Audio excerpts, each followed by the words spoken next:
দাড়ি টুপি পাঞ্জাবিতে নামাজ পড়া যাবে কিনা? কথা হলো, আমরা নামাজকেও কঠিন করে ফেলেছি।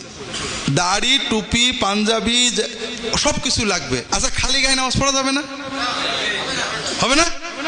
না, খালি গায়ে নামাজ পড়া হবে না। নামাজটা শেখেন আগে। নামাজ হলো আল্লাহর সাথে মূল সম্পর্ক। কাপড় থাকলে কাপড় গায়ে, নইলে খালি গায়ে। লুঙ্গি থাকলে লুঙ্গি পরে, নইলে ন্যাংটো হয়ে নামাজ হবে। অজু থাকলে অজু করে, পানি না পাইলে তায়াম্মুম করে, না হলে কিছু না করে, দাঁড়াতে পারলে দাঁড়িয়ে, নইলে বসে শুয়ে কাঁথে সিট হয়ে, দৌড়াতে হলেও উটের পিঠে ঘোড়ার পিঠে গাড়ির হ্যান্ডেল ধরে কেবলামুখী হতে পারলে, নইলে যেদিকে পারেন মুখ করে, আপনি যখন সময় মতো আল্লাহর দরবারে হাজিরা দেবেন, আপনার আমল নামায় 16 আনা সওয়াব লেখা হয়ে যাবে। নামাজ আমরা কঠিন, হুজুর নিয়ত জানেন নামাজ পড়েন, লা হাওলা ওয়ালা কুওয়াতা ইল্লা বিল্লাহ।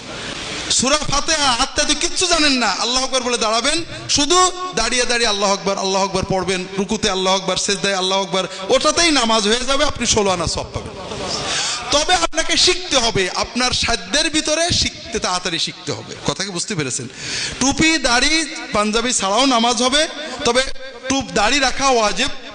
দাড়ি না রাখলে আপনি গুনাহগার হবেন। আল্লাহ তাআলা সবাইকে তৌফিক দান করুন, আমিন।